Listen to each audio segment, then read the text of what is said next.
On a rain-soaked night at the most luxurious restaurant in Manhattan, two worlds that were never meant to cross suddenly collided in a way no one could have anticipated. Maggie Sullivan, a 27-year-old single mother, was hiding her exhaustion behind the flawless mask of a fine dining waitress. Behind her polite smile lay a life of endless double shifts, unpaid rent, and a 9-month-old baby girl waiting at home, not knowing whether her mother would return in time to hold her to sleep.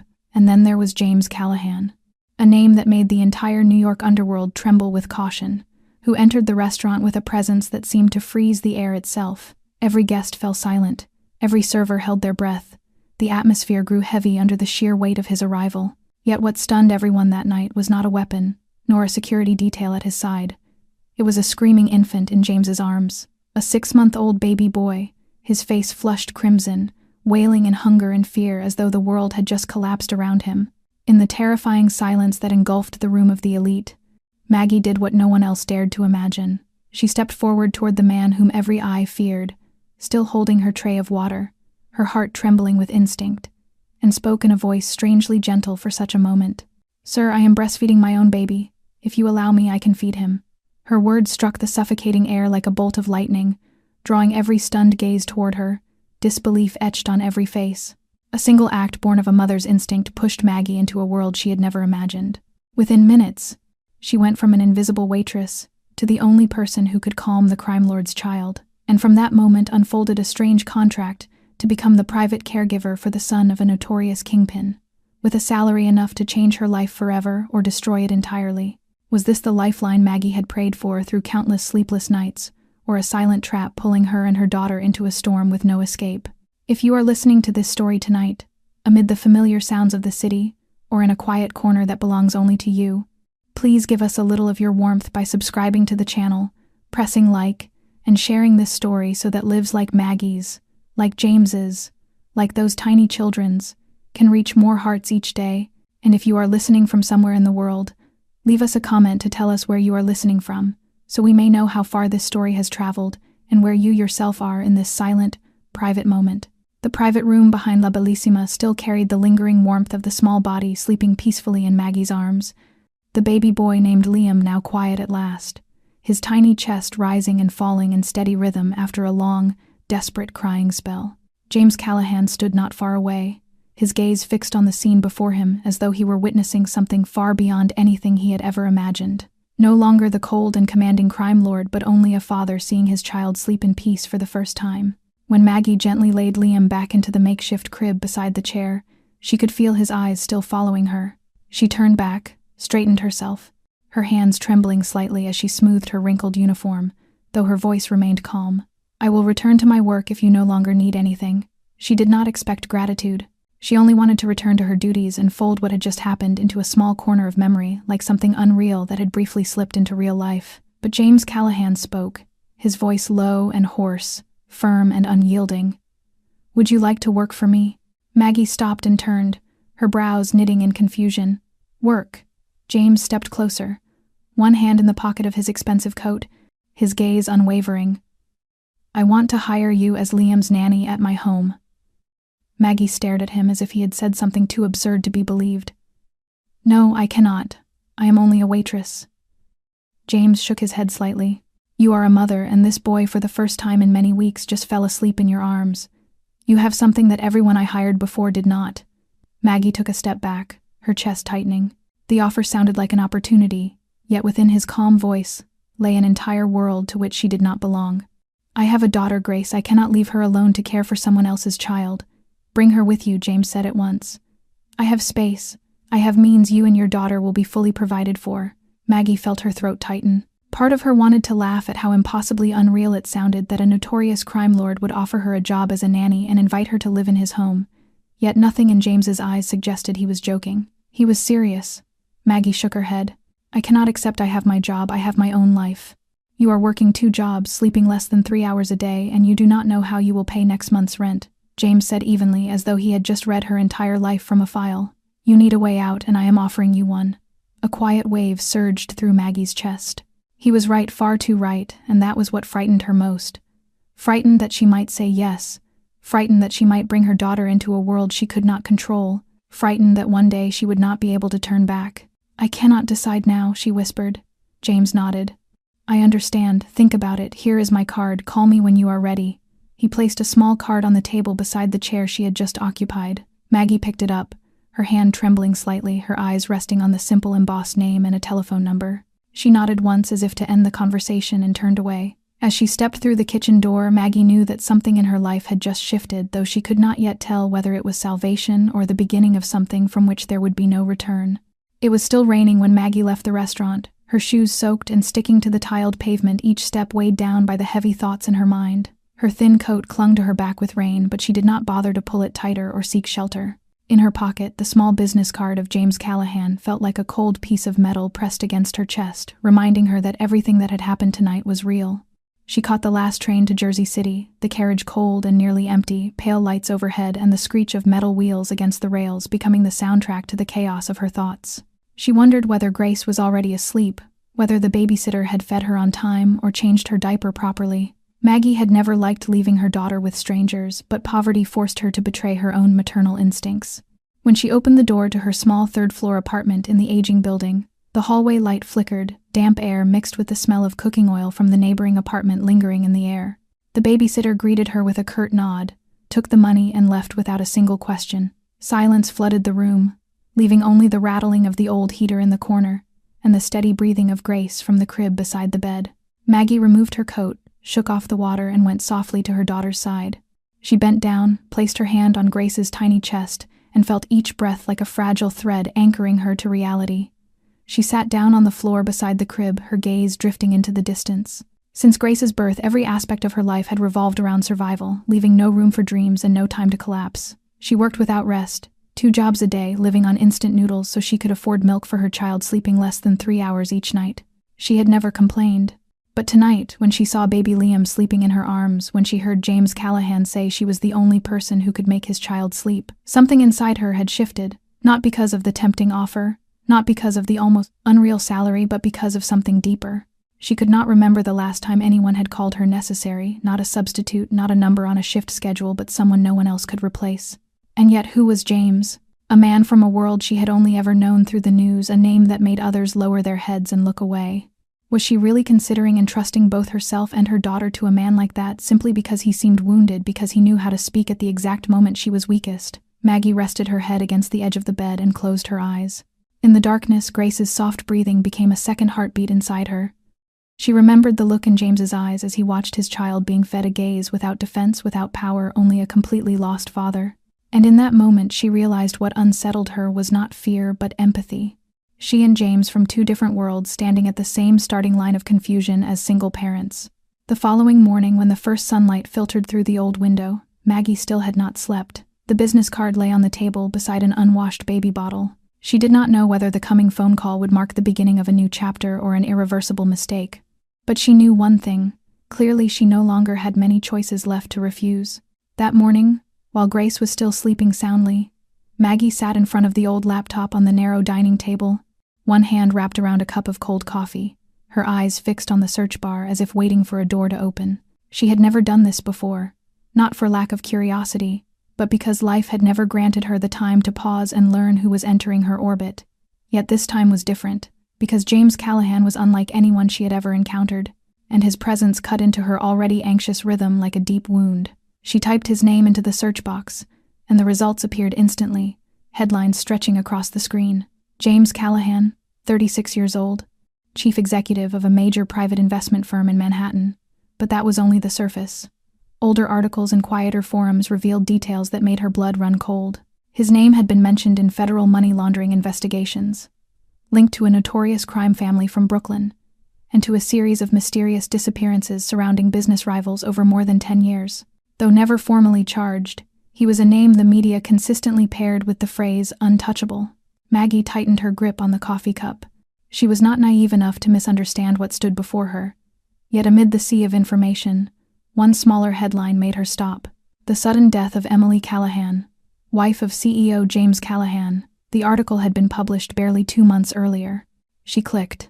A photograph appeared, showing James beside a beautiful young woman, their faces radiant, their arms encircling her pregnant belly. Emily Callahan, 28 years old, a children's book writer, had died in a tragic car accident when her son was only 4 months old. One line in the article struck straight into Maggie's heart. The mother was taken too soon, leaving the infant solely in the father's care. She did not know when she had begun to breathe again. All the cold authority and pride she had seen in James suddenly became impossibly fragile. That man had lost his wife at the very moment that should have been the happiest of his life.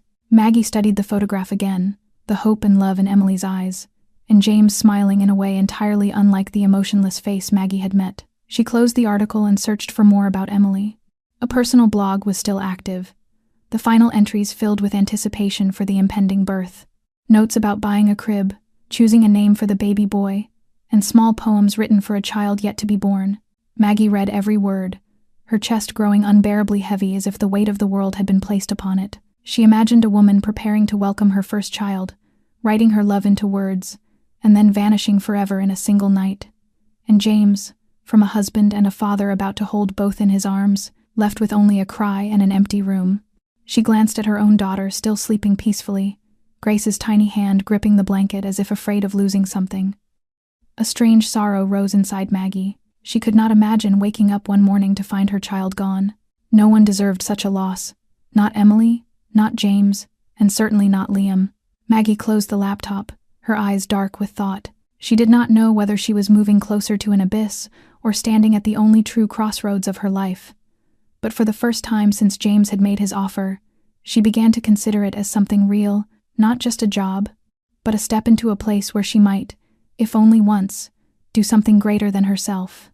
That afternoon, as the last sunlight quietly withdrew from the small window, Maggie sat motionless on the worn sofa, holding James Callahan's business card, her thumb tracing the raised letters as if seeking answers from the silence. She had read everything she could about him, learned of his wife's death, seen the old photographs now reduced to the remnants of a brief happiness. But more than that, she had seen the emptiness in his eyes when he looked at Liam and the desperation hidden beneath the armor of power.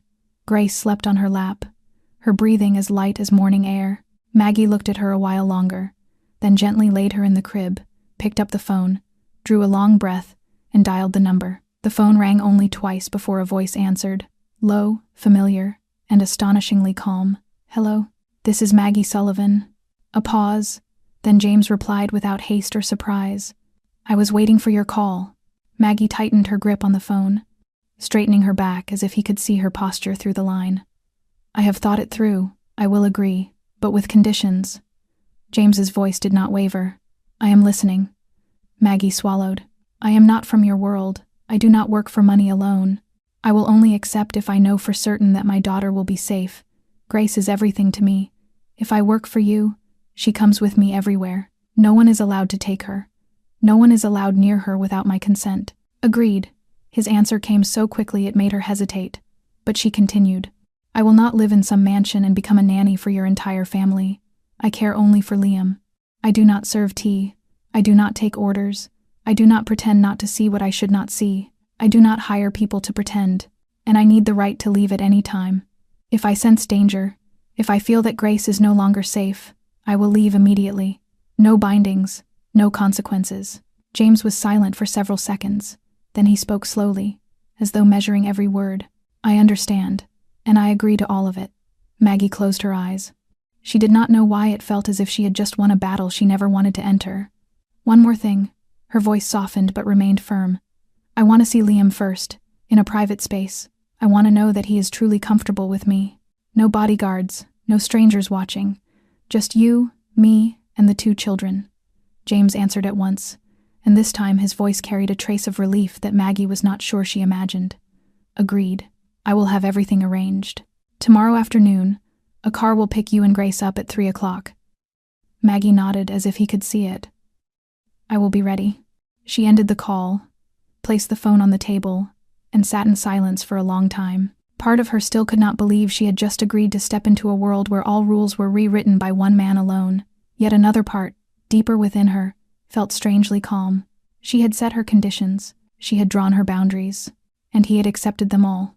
For the first time in many months, Maggie felt as though she was reclaiming a small measure of control over her own life. She stood, walked to Grace's side, and gently brushed her hand over the soft, thin hair. "We will try, my love. Just try." If anything feels wrong, I will take you away immediately. But if things are as I hope, perhaps, just perhaps, this could be a new beginning." In that small room where dreams had long been crushed beneath bills and exhaustion, hope was quietly returning, like a faint light at the end of a tunnel. The following afternoon, precisely at 3 o'clock, a sleek black SUV pulled up in front of the old building where Maggie and Grace lived. The driver was not wearing a suit as she had imagined, but only a black leather jacket and a knit cap, giving a slight nod when she stepped out with a small bag and a child car seat in hand. Maggie held Grace with her left arm, her right hand opening the car door, her palm icy not from the weather but from the tension threading through her veins. She had said she would try, and now words were turning into action. The car moved off, leaving the noisy city behind, crossing long bridges and winding suburban roads. The scenery gradually shifted, tall buildings giving way to bare trees in the late autumn wind, and villas appearing behind old stone fences. Maggie looked out the window, a feeling both unfamiliar and strangely peaceful rising within her. Grace slept in her mother's arms, her cheek resting against Maggie's shoulder, her tiny hand lightly gripping the safety strap as if clinging to something certain. When the car turned onto the long gravel driveway leading into the private estate, Maggie felt her heart beat faster. Through a row of ancient oak trees, a mansion came into view. It was not the ostentatious kind with marble columns and dangling chandeliers. This house carried a classical severity, dark gray brick, black-tiled roof, and wide windows draped with white curtains, exuding solidity and cold restraint, yet it was precisely that coldness that made it impossible to look away. The iron gate opened smoothly, and the car stopped at the stone steps. An elderly woman with a stern manner opened the door, nodded to Maggie, and gently took the bag from her hands. There were no inspections, no questions. Everything unfolded as if prepared long in advance. Maggie stepped into the grand foyer and paused for a moment. The ceiling was high, natural light flooding through large glass panels, the wooden floor gleaming, and the faint scent of oak, mixed with lavender oil lingering in the air. A large oil painting hung on the front wall, depicting an endless field beneath a sunset sky. Nothing was showy, yet everything carried a solemn, restrained dignity, much like the master of the house himself. James descended the left staircase, dressed simply in a white shirt and gray trousers, bearing none of the appearance of the powerful crime lord Maggie had once imagined. He looked at her and Grace, gave a slight nod, then turned to the housekeeper and said that the east wing room was to be prepared for the mother and child with everything they might need. The woman nodded and led the way. Maggie followed, her shoes sinking softly into the thick, carpeted hallway, her nerves still taut. The room prepared for her, and Grace was on the second floor, right beside what she guessed was Liam's nursery. It was unexpectedly warm, with a large bed covered in white sheets, a small crib placed by the window, a changing table, children's toys, even a wooden rocking chair beside a small bookshelf. Maggie placed Grace into the crib, the little girl blinking sleepily before closing her eyes again. Maggie looked around, unsure whether she should feel grateful or anxious. Everything had been prepared with such care and precision, as if James had not merely agreed to let her come here but wished to prove that she and her daughter were truly welcome. When she turned back, James was already standing quietly at the doorway, watching. He asked if she needed anything else. Maggie shook her head and said everything already felt more than sufficient. He nodded, gesturing toward the adjacent room and saying Liam was sleeping and he would call her when the baby woke. Maggie did not respond, only gave a small nod, and when James walked away, leaving the door slightly ajar, she released a long breath. This was no longer her home, yet neither did it feel entirely foreign. It lay on the thin boundary between trial and opportunity, between survival instinct and a hazy hope she herself scarcely dared to name. Maggie was tidying a few items in the new room when there came a very soft knock, and James's voice sounded from outside, calm as ever, saying that Liam was awake. She lifted Grace in her arms and stepped into the next room, her heart beating lightly in her chest, not so much from fear as from the sensation of crossing a strange threshold between two worlds. Liam's room was not much larger than hers, decorated in gentle tones, soft stuffed animals lined neatly on the shelves, warm yellow light cast by a small table lamp. James was holding Liam, gently rocking him, his face unable to hide a clumsiness born of inexperience. The moment Maggie entered, his gaze lifted toward her with visible relief. Liam saw the unfamiliar figure, his dark round eyes following her movement, then settling on Grace. Grace, too, opened her eyes wide, curiously observing the little boy before her as if sensing something familiar.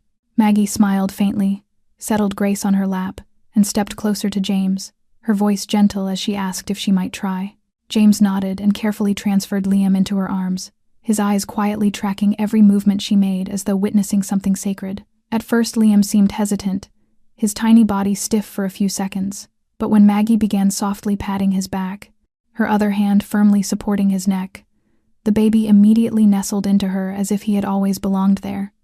She sat down on the carpet and placed Grace beside her. The two babies, a boy and a girl only 3 months apart in age, began gazing at each other with instinctive fascination. Grace reached out and lightly touched Liam's hand, which made the little boy burst into a clear, delighted giggle. That pure laughter filled the room like a small stream flowing through stone, unexpected and pristine, and even James could not help letting out a quiet laugh. Maggie looked up and met his eyes, no longer shadowed but faintly warm. They sat in silence for a long while, watching the two children explore each other with awkward little touches and half-formed babbling sounds.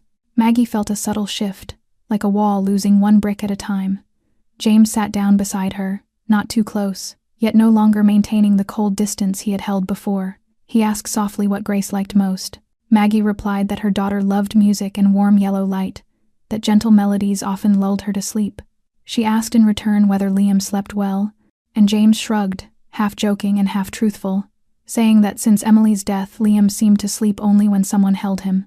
Maggie did not ask about Emily. She knew it was a wound not yet healed, yet the way he spoke his wife's name without trembling or avoidance gave her a fragile sense of trust. When Liam nuzzled against her chest and Grace reached out to be picked up, Maggie drew the two babies closer together, and a strange yet familiar feeling welled up inside her, as if she had accidentally stepped into another version of a family she had never dared to imagine. James silently watched her manage the two little ones, his face softening, his hand resting loosely on his knee instead of clenched as usual.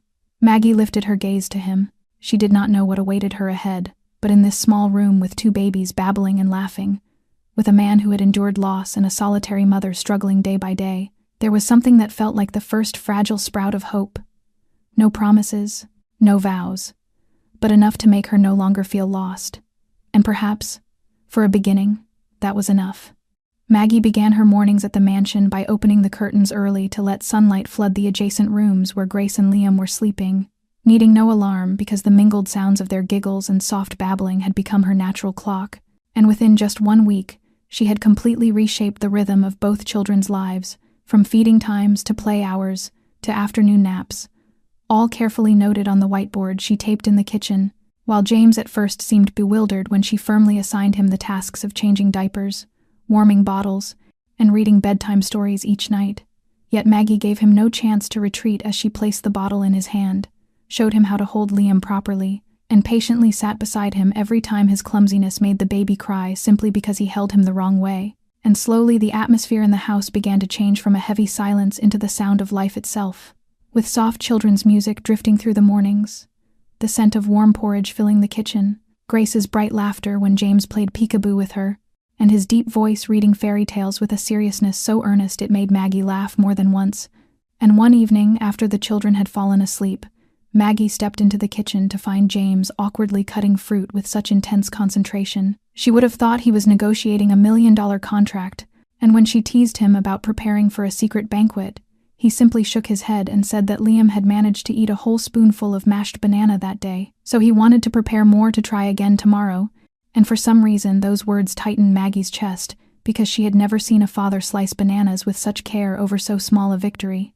And gradually they began sharing meals together, shy at first and later turning into a quiet routine, as Maggie cooked simple but comforting food while James set the table and poured the water and the two little ones sat in their high chairs beside them, and whenever Grace flung her spoon, James would wince as if she had spilled classified documents while Liam clapped and laughed until the table filled with sound. And one late night Maggie awoke to a faint rustling and stepped out to see light spilling from the living room where James lay on the floor with Liam asleep on his chest, one side of his shirt soaked with the baby's drool and a fairy tale book still open in his hand. And when he looked up at her, he signaled for silence and smiled softly. And for the first time, Maggie saw him without armor or cold authority.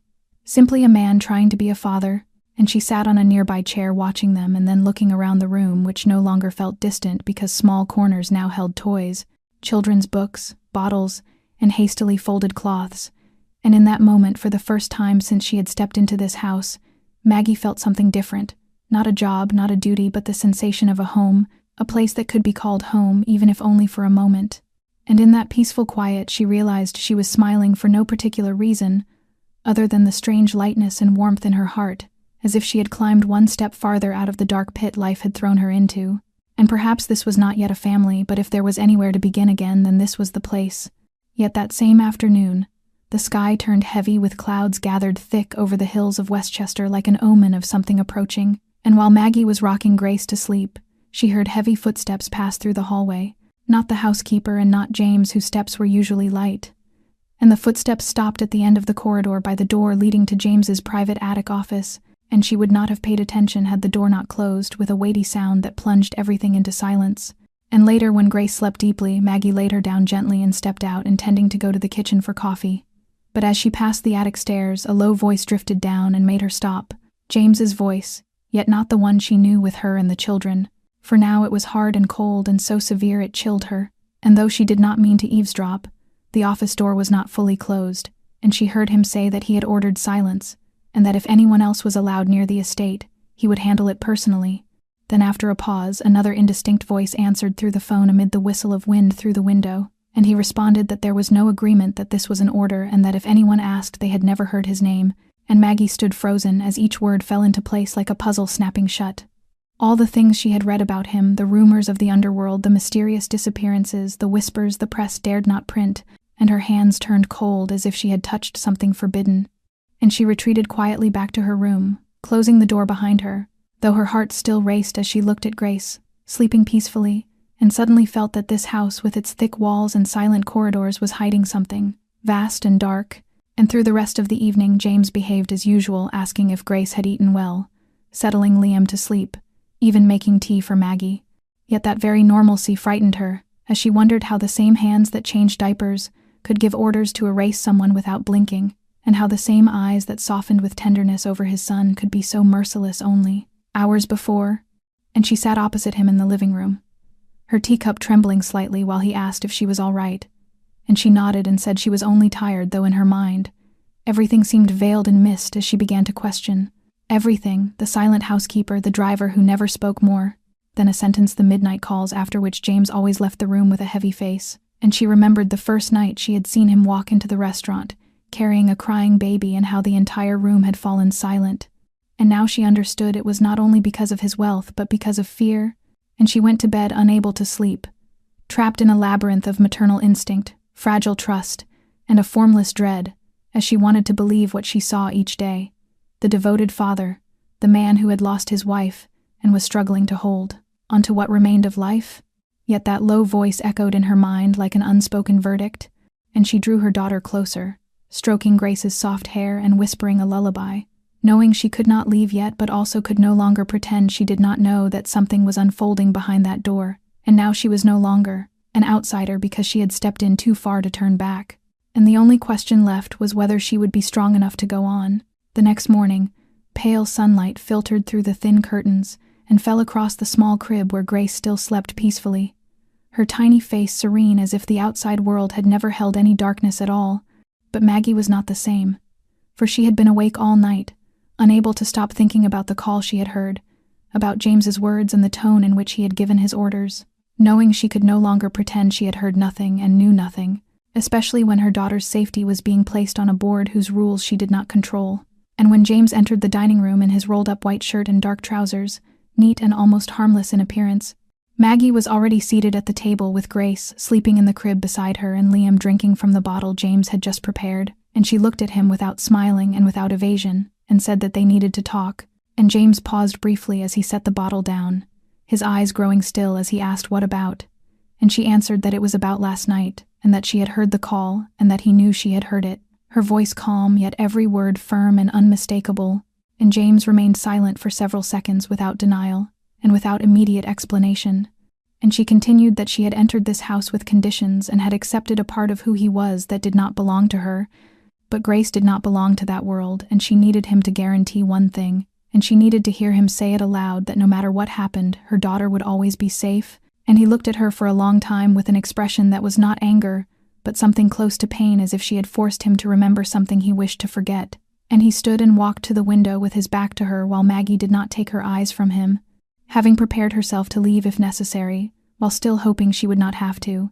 And James finally spoke in a low voice, no longer sharp like during the call, saying that he would never allow anyone to harm Liam, and that Grace would be the same, and that he knew he could not change the past, but he could control what happened within this house, and that he would place Grace under protection as if she were his own flesh and blood.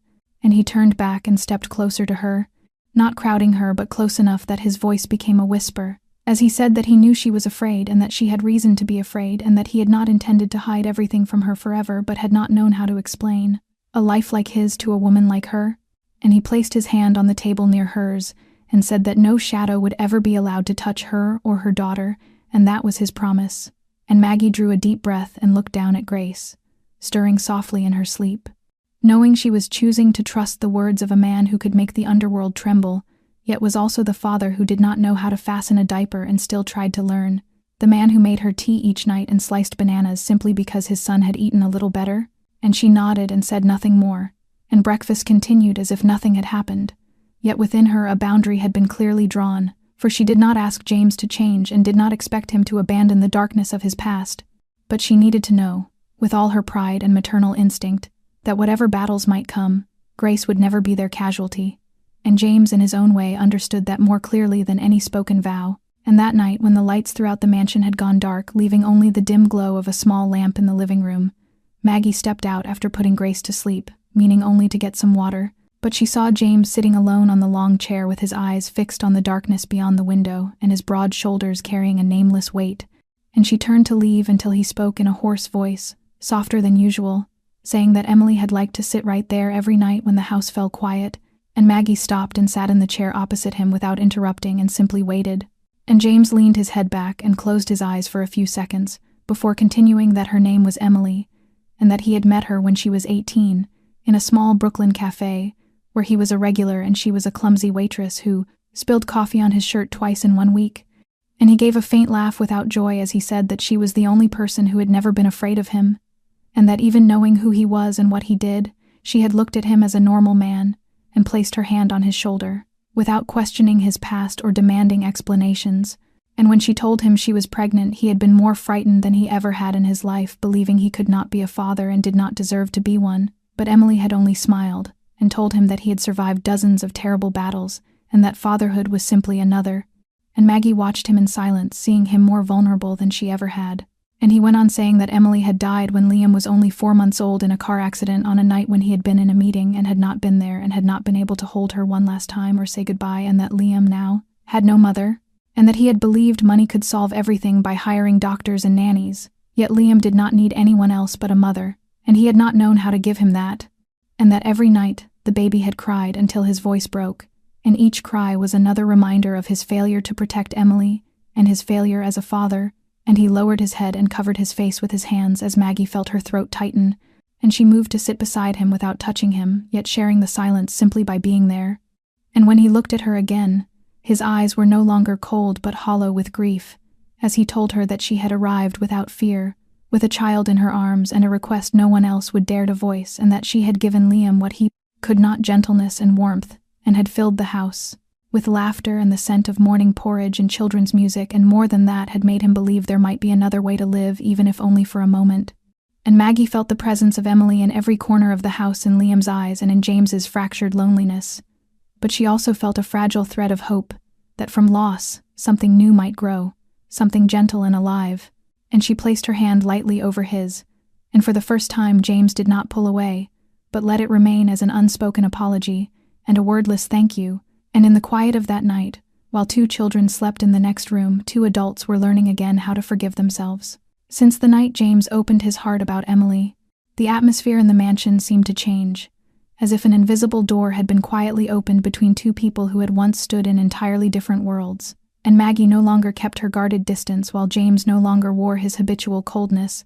Their mornings now, beginning with the laughter of Grace and Liam echoing from the children's room and spilling into the clumsy but earnest scene of 2 adults fumbling together with bottles, food, and clothes like an awkward yet determined family, as James learned how to hold his son properly, how to tell whether Liam's cries meant hunger or fatigue or simply the need to be held, while Maggie often watched him from a distance and at times deliberately gave him space with his child, believing they needed their own time to make up for what had been lost, guiding him in wrapping the baby in a towel after a bath, in wiping a child's ears with warm water, in telling bedtime stories even if they were the simplest of tales. And once James sat on the floor with Liam in his lap, while Grace leaned against Maggie's leg as all four of them played with wooden blocks, and Maggie suddenly noticed the patience in James's hands as he fitted each piece together, his eyes carrying no burden beyond the effort to make his son laugh, and her heart softened unexpectedly, warmed by something profoundly human and real. And on one rainy afternoon when they could not go outside as usual, Maggie built a small tent from blankets and chairs, Grace and Liam crawling in and out while James sat cross-legged and was compelled to play the dragon guarding a treasure. And Maggie laughed as he growled playfully, only to be defeated by a light tap from Grace's finger on his nose, before collapsing dramatically with star-shaped stickers scattered across his face. And Maggie captured that moment on her phone for the first time, daring to keep an image of this place, because it was no longer work but life itself. And on another evening, after both children had been lulled to sleep, Maggie was washing cups in the kitchen when James entered, carrying 2 mugs of tea without invitation or ceremony, merely a familiar gesture, and they sat together at the dining table beneath the warm yellow light, with steam rising gently from the mint tea, as she told him about the nights she had spent sleepless beside Grace, and the times she had been forced to choose between buying diapers or paying the electric bill. And he listened in silence, never interrupting, only nodding now and then, or tightening his hand when her voice caught. And then he spoke of the first days caring for Liam after Emily was gone, of the heartbreaking confusion when he could not soothe his crying son, and the despair of holding him to sleep without knowing if he was doing anything right. And their connection did not arrive with noise or sudden fire but through soft, steady touches like 2 heartbeats slowly learning to speak one language after old wounds. And Maggie began to trust James not because of what he said but because of how he acted when no one watched, in the way he stood in the hallway listening to Liam's laughter, in the way he cleaned scattered toys without complaint, in the way he nervously asked her what clothes he should choose for his son's first photo. And one evening when Grace suddenly developed a fever, Maggie panicked, searching for medicine, while James gathered the little girl into his arms and soothed her with his deep, steady voice, his hand trembling lightly against her forehead. And Maggie realized he was afraid not of any danger beyond these walls, but of losing something precious in his own hands. And after that night she allowed James to hold Grace to sleep more often, while she herself held Liam's small hand and gently stroked his back when he drifted in dreams. And no one spoke of it aloud, but every small act wove an invisible thread, slowly binding all 4 of them into a family no one yet dared to name, though in Maggie's heart she understood that trust was a fragile seed, and when tended with care it could grow even through the deepest cracks of the past. And at that moment it was beginning to take root. Yet that same afternoon the sky turned quietly leaden as if foretelling what was to come, when Maggie was folding clothes in her room and James appeared at the doorway with a more solemn expression than usual and told her his mother was on her way. And Maggie paused, for she had never heard him speak of his mother directly, only in passing allusions that revealed a distance not easily bridged, and she merely nodded and returned to her task, though her hands mistakenly folded a pair of mismatched socks. And an hour later a gleaming black car stopped at the mansion gate, and a woman stepped out with a graceful yet unyielding bearing, silver hair tightly swept up, each step marked by the innate pride of one who had weathered many storms and remained standing. And James went out to meet her, but she did not embrace him, merely placed a hand on his shoulder and walked straight inside. And Maggie waited in the living room with Grace playing in the crib and Liam having just fallen asleep on a small sofa with his head resting on a cushion. And Mrs. Callahan halted when her gaze fell on Maggie, saying nothing at first while her eyes swept the room like a blade, taking measure of every detail, before stating without greeting that Maggie must be her. And Maggie rose with a faint smile and introduced herself as the temporary caregiver for both children. But James's mother did not take her hand, only inclined her head slightly and repeated the word temporary before her gaze settled on the blanket draped over Liam, who stirred softly in sleep. And Maggie saw the woman's eyes soften for just an instant, enough for her to see it, as Mrs. Callahan approached and bent slowly with a faint tremor in her hand as she brushed Liam's forehead. And Maggie silently observed, feeling she was witnessing something private and sacred, as the older woman confessed she had not visited the child since Emily's funeral, because she could not bear the thought of the girl growing up without mother and James becoming too much like his father. And when she turned to Maggie, her eyes softened further as she spoke of the boy James once had been, who had once wept over the death of an earthworm, before life hardened him in a house that had no room for weakness. And now she said she saw her grandchild sleeping peacefully in the arms of one, not of his blood, and did not know whether to feel grateful or afraid. And Maggie drew a deep breath and replied that she had not come to replace anyone but only wished Grace and Liam to grow up in a place not lacking in love, even if that place was imperfect. And Mrs. Callahan looked at her for a long time, before sitting beside Liam in silence, watching his steady breathing as rain whispered against the window.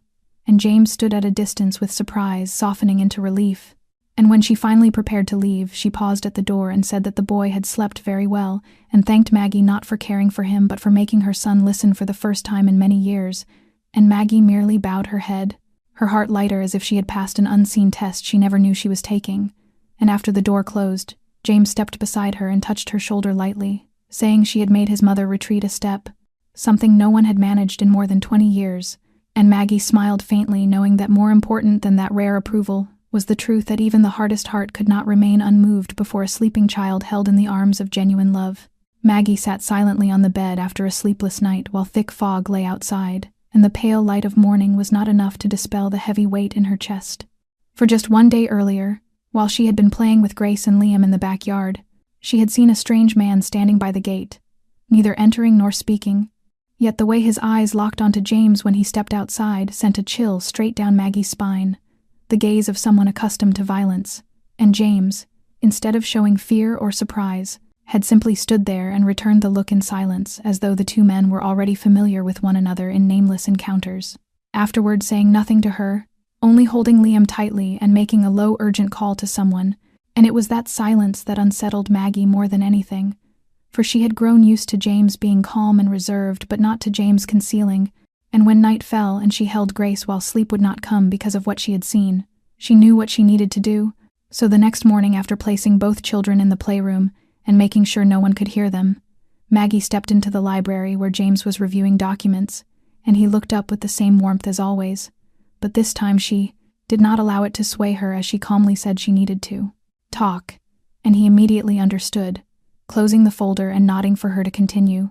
And she told him she knew she had chosen to step into his world, and was not naive enough to believe it was filled only with peace. But when a strange man could stand by the gate while she was playing with her daughter and he said nothing and offered no explanation, she was forced to draw a boundary for herself.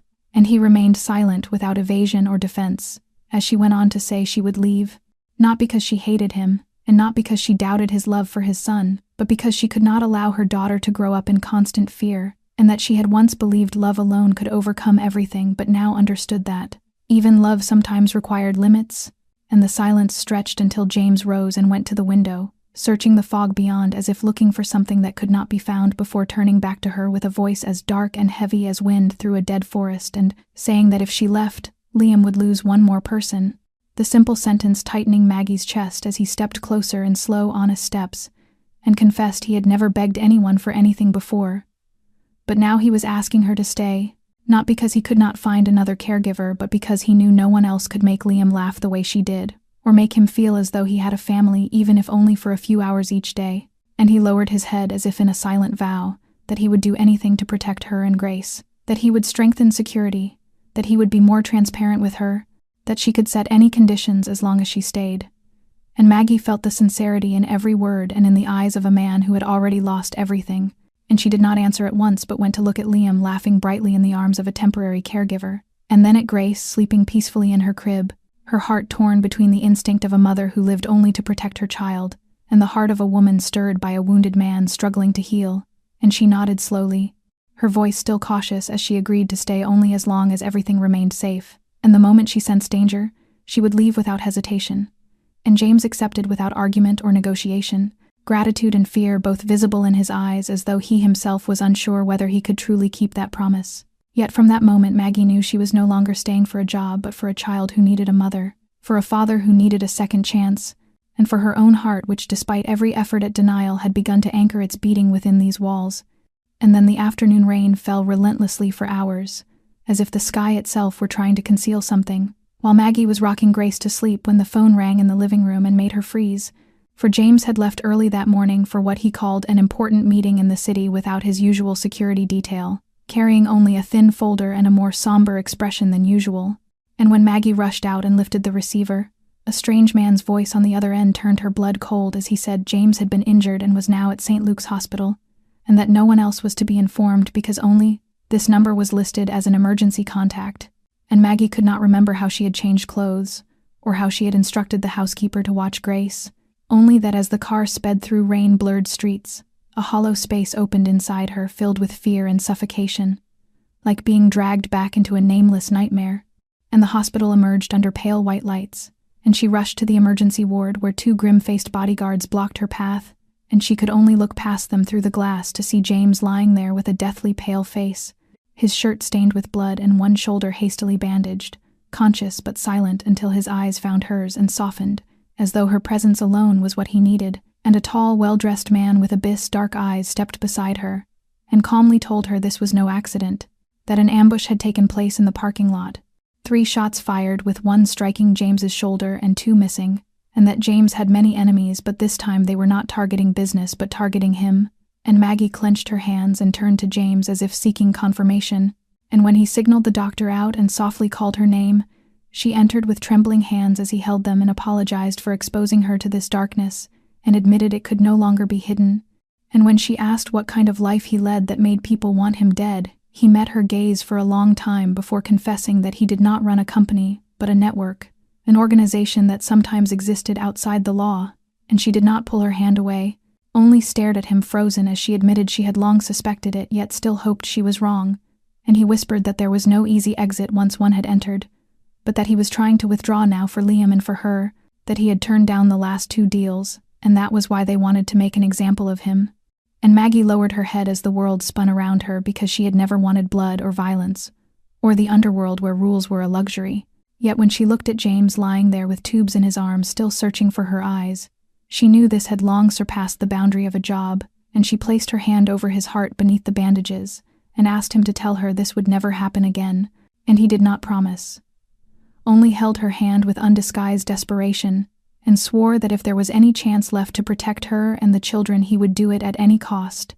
And Maggie stood there in the sterile cold of the hospital, knowing she was stepping ever deeper into a world she had never imagined, yet also knowing that to walk away now would leave a permanent hollow in her heart she might never be strong enough to endure. Throughout the entire drive from the hospital back to the mansion, Maggie sat in silence in the back seat, holding Grace tightly against her chest, her gaze fixed not on the passing world outside but on a blank point somewhere ahead, while the driver said nothing, only occasionally glancing at her through the rearview mirror, as if sensing the storm gathering inside the young woman. And in Maggie's mind spun a chain of unanswered questions, how she could bring her daughter back to a place where the man at its center had just narrowly survived an assassination attempt in broad daylight, how she could lay Grace down to sleep in peace when she herself would be sleeping with dread as her constant companion, for she was not naive. Yet motherhood was an instinct that allowed no margin for error, and the moment she stepped into the house she carried Grace straight upstairs, closed the door, drew the curtains, locked the latch, then sat beside the bed studying her daughter's sleeping face, the tiny pink lips softly pursed as if still lost in a sweet dream, and she brushed her hand through the fine strands of hair on Grace's head with a sharp ache in her heart, knowing that if anything were to happen she would never forgive herself. And that night she did not sleep, staring at the glow of her phone, reading and rereading every report about the afternoon shooting, scrolling past anonymous comments, fractured clues to an underworld James might be trapped in, each line cutting into her like a blade, painful and raw and dragging behind it an anger with nowhere to go, until in the deepest quiet when the wall clock marked time with slow, steady clicks, Maggie let the phone fall from her hand, buried her face, and whispered to herself that James might be dangerous but he had never hurt her, never once allowed Grace or Liam to be harmed, that he was part of the darkness yet also the first person who had ever made her feel as if someone truly had her back, and more than anything he was a father learning to begin again each day for a child who did not yet know how to call him father. And the next morning Maggie carried Grace down to the kitchen where the scent of coffee mingled with the lingering smell of rain, and James sat there with his arms still bandaged, his eyes shadowed as if the long night had not released him. And when he saw Maggie he rose as if to explain something, but she lifted a hand to stop him and said quietly yet firmly that she needed to speak, that she had thought all night and weighed every possibility and could no longer pretend everything was fine. Yet she also could not leave, not for money and not out of pity, but because if she ran now she would be teaching her daughter to flee from what she did not understand, and she did not want Grace to grow up in fear but to learn that trust was not foolish when placed in the right hands. And James stood silent, looking at Maggie as if truly seeing her for the first time, stepping closer and lifting his hand only to stop halfway, his voice low and bare with fear, as he confessed that he had never known what fear was until he saw her name on the emergency contact list, that he knew she could leave and that if she ever did, he would lose the last good thing left in his life. And Maggie did not take his hand, yet she nodded and said that she would not go, but he must understand that trust was fragile, and she would not have a second chance to forgive once it was broken. And James nodded, his eyes reddening, and in that moment within the old kitchen washed in soft window light there was no Mafia, no danger, no blood-stained past, only two people trying to do what was right for the small lives they loved more than themselves. And Maggie knew this was not the easier choice, but sometimes what was right was not what was safest, but what gave the heart its only peace within chaos. And as she looked into James's eyes filled with fear and remorse, she chose to believe that though he came from darkness, he was trying to find his way into the light, for his children and for her. And from the day Maggie chose to stay, the atmosphere in the mansion shifted in a way difficult to explain, as James no longer disappeared into his study for hours, no longer took mysterious midnight calls or vanished without warning, but instead rose earlier, learned to change Liam's diapers without clumsiness, learned how to hold his son so his back would not bend and his belly would not grow cold, memorized feeding schedules and sleep times, even insisting on feeding him each night so Maggie could rest. And these small things that once would have meant nothing to him now became his entire world.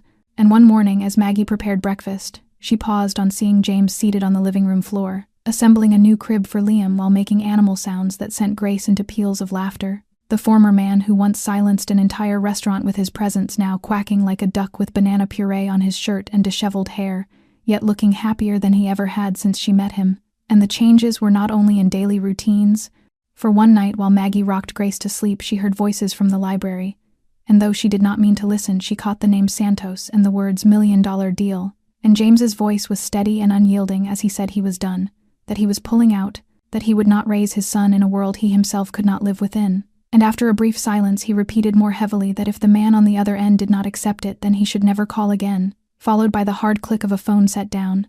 And Maggie said nothing the next morning. Yet when James brought coffee into the kitchen with wet hair and rolled-up sleeves holding Liam in one arm, he studied her for a long moment and quietly asked if she had heard, and she nodded, and he confessed he had turned down the largest deal in 3 years, a retreat and a risk, but that he could no longer live 2 lives at once, could not be both a father and a man with nothing to lose. And Maggie said nothing, only stepped forward to straighten the small bow on Liam's shirt, a simple gesture carrying 1,000 words of understanding. And in the days that followed, James contacted lawyers to move much of his wealth into legitimate channels, began meeting with partners outside the underworld, seeking to invest in education, establishing a small fund in Emily's name to support struggling single mothers. And Maggie did not know how far he could truly go in washing the past clean, but she knew he was trying in earnest, learning to listen instead of command, learning to fold children's clothes, learning to patiently explain to Grace why a ball could not belong in the refrigerator. And one afternoon, as the family played outside, James turned to Maggie with an unfamiliar gentleness, and in a low, sincere voice, said he did not know if everything could ever be fully purified, but if he had a chance to begin again, he wanted that beginning to be with her. And Maggie did not answer with words. Yet when she leaned her head against his shoulder while Liam and Grace laughed across the grass, she knew that for this moment, at least she had been right to trust a man who had once been lost in darkness, but was now searching for the path, back into the light. 1 month later, as the last strands of sunlight slipped through the treetops and bathed the backyard of the mansion in gold, James and Maggie sat on the old oak bench, his hand resting lightly along the back of the seat behind her while the 2 children sprawled on the grass playing with their toys, the breeze carrying the faint fragrance of wild roses along the fence, gentle as the moment itself. And James watched Grace laugh as Liam tugged at a cloth bear before turning to Maggie, his voice low and unhurried as if afraid of shattering the fragile peace between them, telling her that she had been here for some time now, and that although nothing was perfect, he could see how the 3 adults and the 2 little ones were gradually moving in a single rhythm.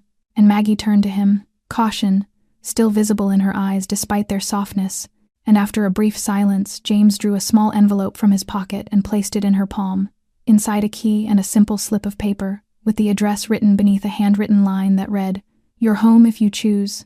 And she looked at the key, then at him, and said quietly that she still had her own home, and he nodded as if he had expected that answer. saying he was not forcing her and only wanted her and Grace to know that this was not merely a temporary shelter but could become a true home if she wished.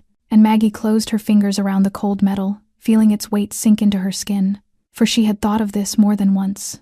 Of moving fully, of living as a family with 2 children and a man struggling to cleanse his past. Yet the shadow of fear still stretched long from wounds James had not fully revealed. And she had never known complete peace, but at least she had always retained her own agency. And here, if everything were to fall apart one day, would she truly be strong enough to leave again with her child? And she drew a deep breath and spoke softly so only James could hear that she was not saying no, but that she needed more time. Needed to be sure that this place was truly safe, not just today but in the days to come.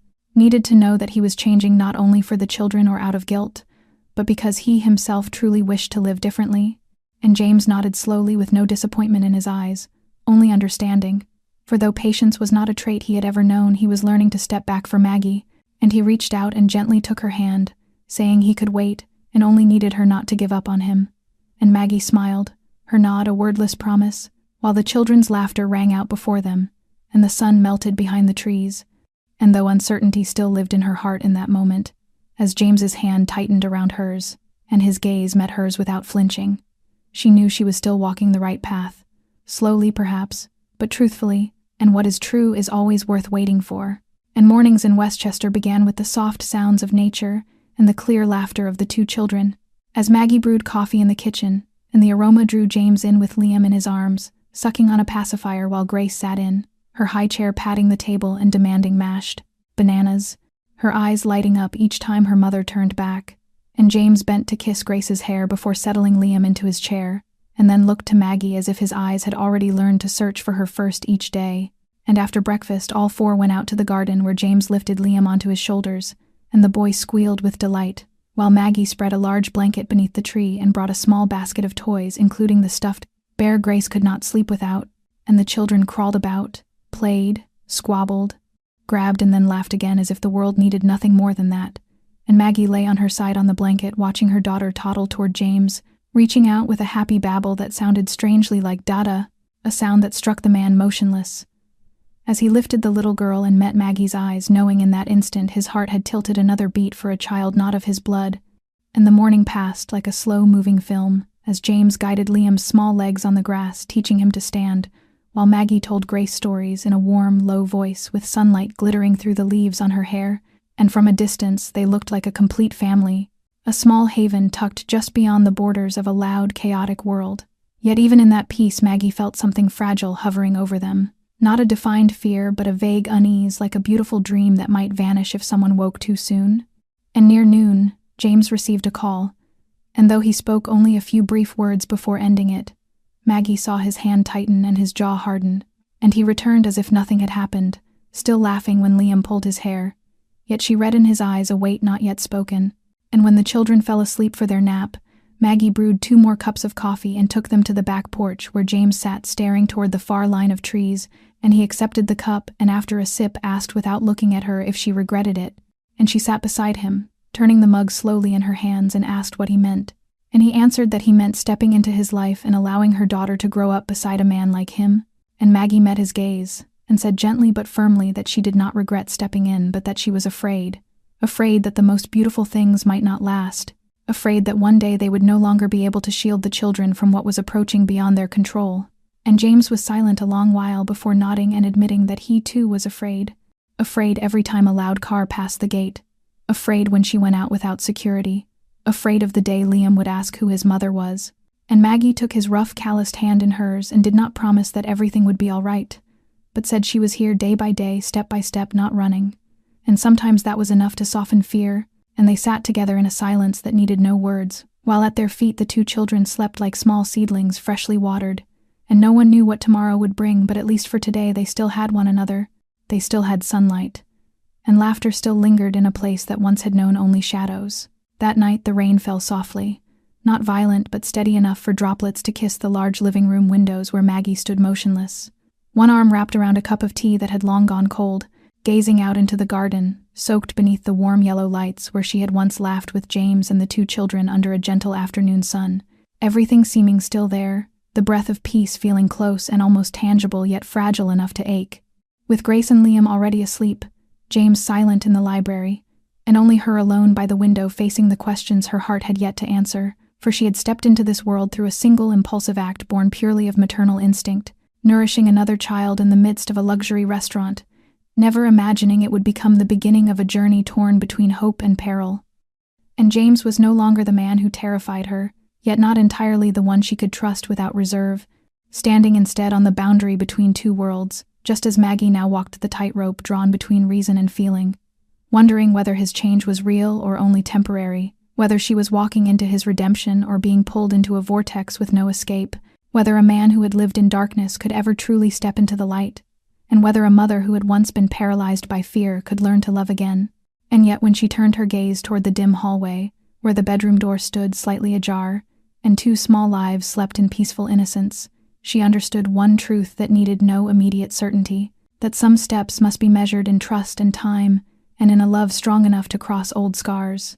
And Maggie's story was not a fairy tale with a white horse prince or distant magic, but the story of an ordinary woman weary, brave, and overflowing with love, who chose to step forward for her child, for a chance, and perhaps for a feeling quietly growing within her heart. And for you who are watching this video now, have you ever stood before a window like Maggie did? Have you ever wondered whether you were stepping into light or shadow? Have you ever hoped for something that once seemed impossible? And if this story has touched something within your heart, please leave a comment and share your most honest thoughts and feelings, because we always wish to listen to you. For every story is a fragment of life, and perhaps it is you who will become the inspiration for thousands of others. Do not forget to subscribe to our channel so you will not miss the moving and meaningful stories we share each day. Please press like and share if today's story has stirred your emotions, and introduce it as well to those you love, so they too may listen to something beautiful. Thank you for accompanying us throughout this journey, and may you and your family always be blessed with good health, peace, happiness, and a full life each day. Goodbye, and see you again in the next video.